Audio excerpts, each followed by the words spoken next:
मीठो हीरो गडोई को पीड़ की गडोई म्यारा पुला कबिल छे पीड़ की गडोई वो मेरी विनती जे जे रे माई हमें तेरी बजाए डोनाई डोना विनती जे जे माई हमें तेरी बजाए डोनाई डोना तेरी मनी रे नानी हमें तेरी बजाए डोनाई डोना तेरी मनी रे नानी हमें तेरी बजाए डोनाई डोना तेरी मनी रे नानी हमें तेरी बजाए डोनाई डोना तेरी मनी रे नानी हमें तेरी बजाए डोनाई डोना तेरी बजाए डोनाई डोनाई डोना तेरी बजाए डोना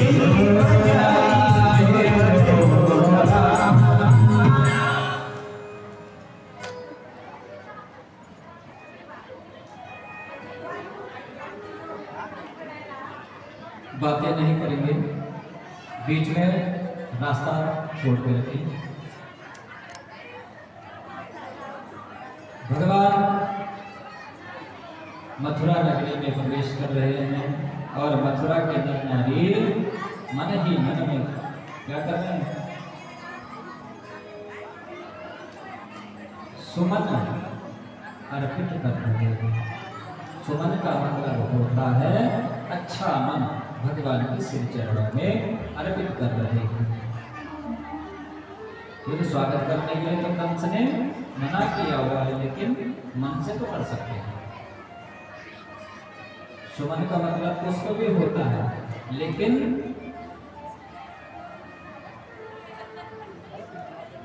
कंस का आदेश का भी पालन हो रहा है और सुमन भी चला रहे हैं। कौन से सुमन? सुंदर मन, अपना सुंदर मन मेरे गोविंद के चरणों में अर्पित कर रहे हैं। अंतःकरण जिसका निर्मल बन जाता है, उसके हृदय में किसका आसन लगता है? मेरे ठाकुर का आसन लगता है।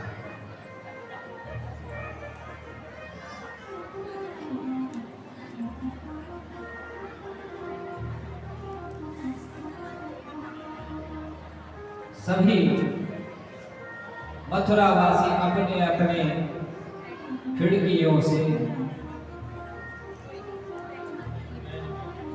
कृष्ण बलराम का क्या कर रहे हैं?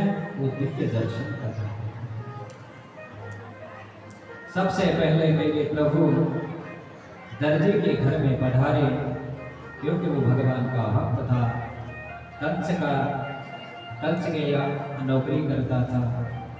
उसने खिड़की में से गोपाल को बुलाया और उसने सुंदर जो है भगवान के स्वरूप के अनुसार वस्त्रों को बनाया। ततो सुदानो भवनं माराकारस्य जगमतुः। एक सुदाम नाम के माली के घर भगवान गए और उसने माला पहनाई भगवान को। कृष्ण ने उसे भक्ति का वरदान दिया, वस्त्र पहने, माला पहने। अब कमी रह गई चंदन की। राजमार्ग में भगवान जा रहे हैं तो सामने से एक विचित्र प्रकार की नारी जा रही है, जो 3 जगह से जिसकी कमर टेढ़ी थी, चेहरा बड़ा भीभत्स था, काला उसका रंग और हाथ में सुंदर चंदन की कटोरी और उस चंदन की चारों तरफ सुगंध आ रही है।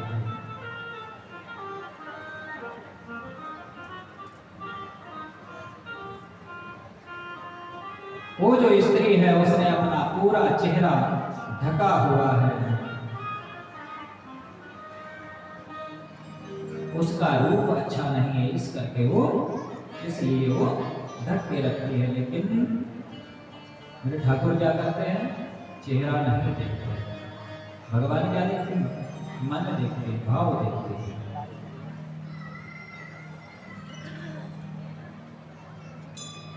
उससे कोई भी बात नहीं करता, लेकिन जैसे ही गोविंद के बगल से होकर वो निकले तो मेरे गोविंद ने उसके सामने जाकर खड़े हो गए और बड़े स्नेह से पूछा कि हे सुंदरी तुम कौन हो।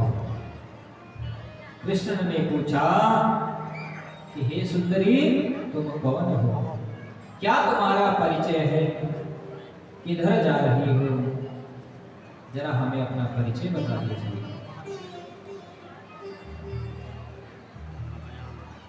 अब वो रुक गई, उसे बड़ा अच्छा लगा। आज तक किसी ने बात नहीं की और आज ये मिला है तो सुंदरी कह रहा है। नेत्र सजल हो गए और जैसे ही उसने मुख के ऊपर अपने मुख को ढका हुआ था साड़ी के पल्लू से, जैसे वो पल्लू हटाकर भगवान की तरफ देखा तो उस मुख का, दिव्य मुख का दर्शन उसको हो गया। और जैसे ही भगवान के सुंदर चेहरे को देखा, हृदय में आनंद रूपी हिलोरे उठने लगे। कन्हैया से कहने लगे, आपने मेरा परिचय पूछा। जब कृष्ण ने कहा, हाँ देवी, मैंने आपका ही परिचय पूछा है। उस देवी ने कहा कि मैं कंस की दासी हूं, नाम मेरा क्या है, शैलंद्री है। कमर 3 जगह से टूटी हुई है, इसलिए मेरा कोई नाम भी नहीं लेता, मुझे लोग उपजा कहते हैं, त्रिवक्र कहते हैं। हे गोपाल, मेरे जीवन का आज ये पहला दिन है कि किसी ने मुझसे मेरा परिचय पूछा हो।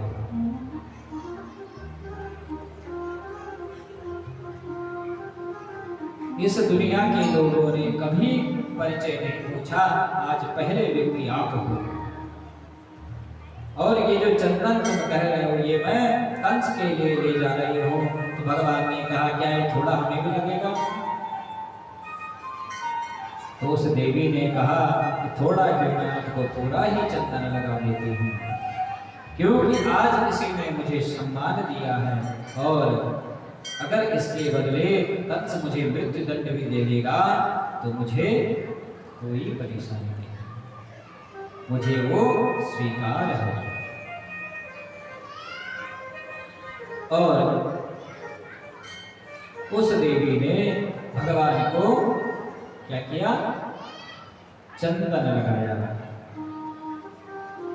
जैसे ही चंदन लगा रही है, भगवान ने अपनी 3 उंगली लगाई उसकी ठोड़ी पर और थोड़ा सा झटका दिया तो क्या हो गई, परम सुंदरी हो गई।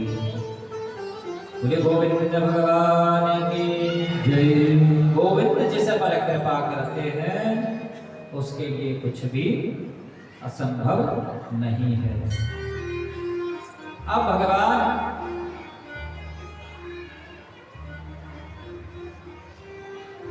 ने इसको क्या कर दिया, परम सुंदरी बना दिया और चंदन भी लग गया। और उसके बाद भगवान कहाँ पहुंच गए, धनुष यज्ञ में पहुंच गए। करेणवामेन सलीलमुद्रितम् सज्जं चकृता निमिषेण पश्यता नृणामृगश्च प्रभवच मध्यतो यथेज्दण्डं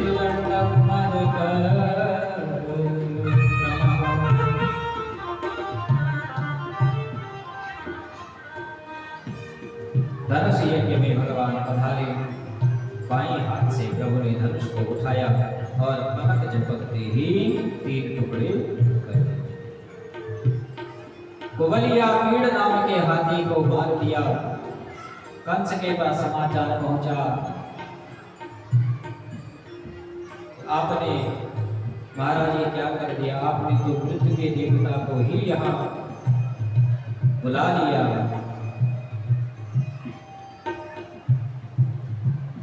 आपके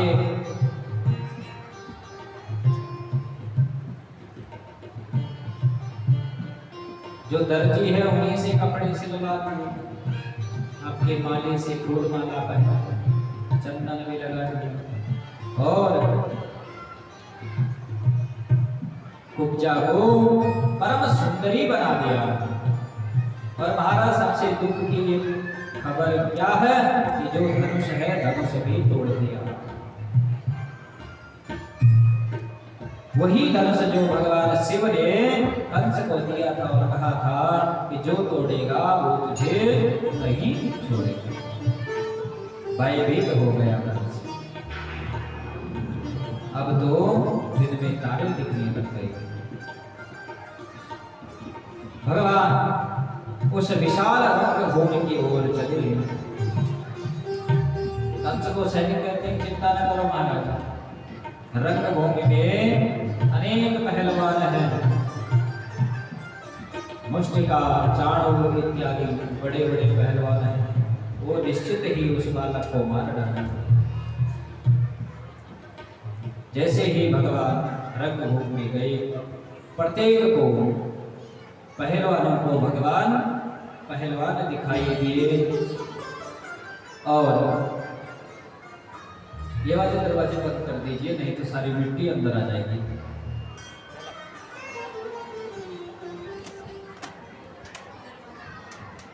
जो संत थे उनको भगवान दिखाई दिए, जो पहलवान उनको पहलवान और अपनी नृत्य दिखाई दी। कंस सिंहासन पर ऊंचा बैठा हुआ है, सीढ़ियां चढ़कर ऊंचा बैठा हुआ है। कृष्ण बलराम दोनों रंगभूमि में प्रवेश पा रहे हैं। मल्लानाम सनिर्णाम नरवरः स्त्रीणां स्नरो मूर्तिमान् गोपानां सजनो जतां चितिभुजां शास्ता सपेत्रो शिशो।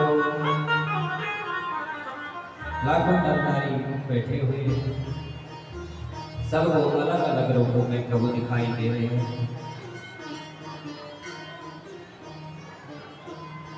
जो ना समझ लोग हैं उनको साधारण मनुष्य भी भगवान लग रहे हैं, योगियों को भगवान श्री कृष्ण परम तत्व लग रहे हैं। कहने का भाव है कि जाके रहे भावना जैसी प्रभु मोहन देखे तिन तैसी। इसका जो भाव रहा भगवान उसको वैसे ही दिखाई दिया। भगवान के स्वरूप में परिवर्तन कैसा होता है? भावना परिवर्तन होता है। जैसे जिसकी दृष्टि होती है उसको वैसा ही दिखाई देता है। कंस को तो काल के रूप में ही भगवान दिखाई दे रहे हैं।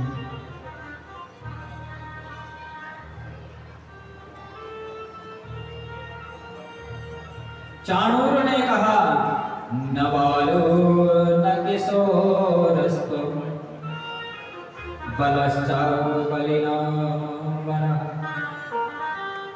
लीलये भोहतो येन सहस्रादेव सकृत।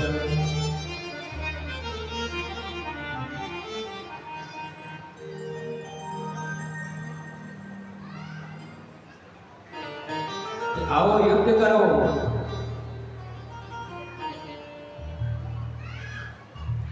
भगवान कहते हमें तो युद्ध करना आता ही नहीं है। कंस कहता है तुमने जो भी भेजे थे वो सब मारे, युद्ध करना नहीं आता है। तो चाणूर कहता है तुम बालक नहीं हो, नहीं तुम किशोर हो, आओ तुम युद्ध करो हमारे साथ।